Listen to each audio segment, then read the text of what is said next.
Di Tanah Sintang, Kalimantan Barat, tempat Sungai Kapuas dan Sungai Melawi bertemu dan mengalir tenang, tersimpan sebuah kisah lama yang tak akan pernah dilupakan oleh penduduk setempat. Ini bukan sekadar dongeng tentang ikan, melainkan sebuah peringatan tentang janji, cinta, dan takdir yang tak bisa ditolak. Dahulu kala, hiduplah seorang nelayan tua bernama Awang Gading. Ia adalah lelaki yang sabar dan taat. Namun hidupnya terasa sepi. Istrinya sudah tiada, dan ia tak memiliki seorang pun anak untuk menemani masa tuanya. Setiap sore, Awang Gading hanya bisa duduk di tepian sungai, memandangi air yang mengalir sambil berdoa dalam hati, berharap Tuhan mengirimkan keajaiban untuk mengusir kesepian di pondok kayunya. Suatu hari, doa tulus itu terjawab dengan cara yang sangat ajaib. Saat sedang memeriksa pukat ikannya, Awang Gading melihat gumpalan buih putih yang bercahaya terang tersangkut di akar pohon di tepian sungai. Ada suara tangisan bayi dari dalam buih itu. Dengan hati berdebar, Awang Gading mendekat dan menemukan seorang bayi perempuan yang sangat cantik. Kulitnya bersih dan matanya bening. Awang Gading membawanya pulang dengan penuh sukacita dan memberinya nama Dayang Kumunah. Waktu berlalu, Dayang Kumunah tumbuh menjadi gadis dewasa yang jelita.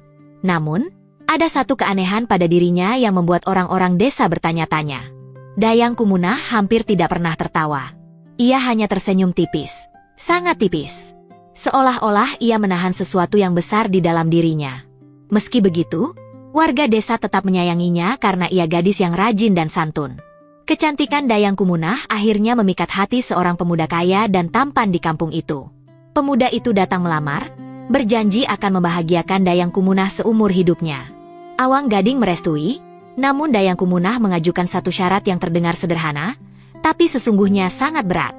Dengan tatapan serius, Dayang Kumunah berkata kepada calon suaminya, "Kanda, aku bersedia menjadi istrimu. Aku akan mengabdi dan setia padamu. Tapi, berjanjilah satu hal. Jangan pernah memintaku untuk tertawa, apalagi memaksaku tertawa. Karena jika aku tertawa, akan terjadi hal buruk yang memisahkan kita." Sang pemuda, yang saat itu sedang dimabuk asmara, merasa syarat itu sangat mudah. Ia berpikir, mana mungkin tawa bisa membawa bencana? Tanpa berpikir panjang, ia bersumpah di hadapan Dayang Kumunah dan Awang Gading bahwa ia tidak akan pernah melanggar pantangan tersebut. Pernikahan pun digelar dengan meriah. Seluruh warga desa datang membantu, bergotong royong memasak gulai dan mendirikan tenda. Kebahagiaan meliputi pasangan baru itu. Tahun demi tahun berganti, mereka hidup rukun dan dikaruniai anak-anak yang sehat. Dayang Kumunah membuktikan dirinya sebagai istri dan ibu yang luar biasa, meski wajahnya selalu tenang tanpa tawa lepas. Sang suami pun perlahan lupa akan janjinya sendiri, karena merasa hidupnya sudah sempurna. Hingga suatu hari, keluarga sang suami mengadakan pesta panen yang besar. Semua kerabat berkumpul, makan bersama, dan saling melempar candaan. Suasana begitu riuh dan gembira. Namun, di tengah keramaian itu, sang suami melihat Dayang Kumunah hanya duduk diam mengawasi anak-anak. Wajahnya datar seperti biasa.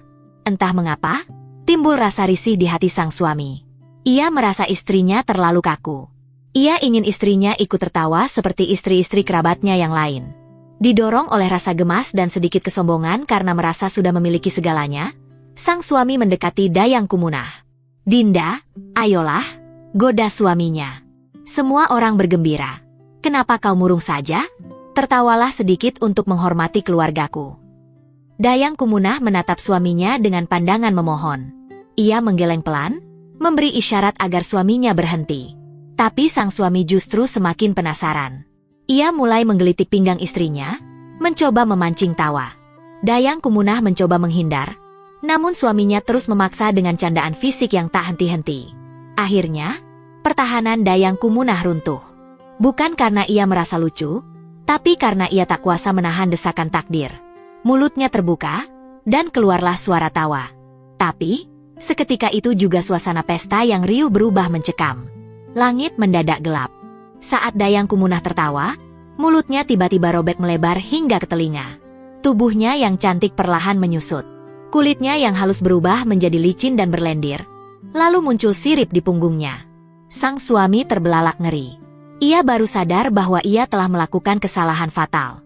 Ia mencoba memeluk istrinya, tapi tubuh Dayang Kumunah sudah terlalu licin untuk dipegang. Dengan air mata yang mengalir, Dayang Kumunah menatap suaminya untuk terakhir kali. Tatapan itu penuh luka dan perpisahan. Tanpa bisa dicegah, Dayang Kumunah berlari kencang menuju sungai, meninggalkan suami dan anak-anaknya yang menjerit menangis. Begitu tubuhnya menyentuh air sungai, wujud manusianya hilang sepenuhnya. Ia berubah menjadi seekor ikan besar tanpa sisik, dengan tubuh licin dan mulut yang lebar. Itulah wujud ikan patin.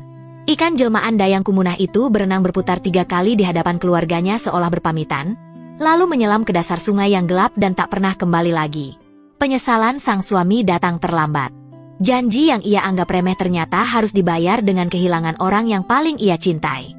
Di tepian sungai itu, dengan hati hancur, sang suami bersumpah kepada anak-anaknya.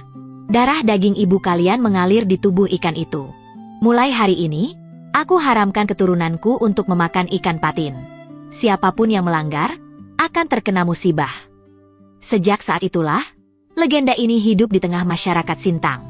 Hingga kini, masih banyak keturunan dari keluarga tersebut yang memegang teguh pantangan untuk tidak memakan ikan patin sebagai bentuk penghormatan kepada leluhur mereka, Dayang Kumunah.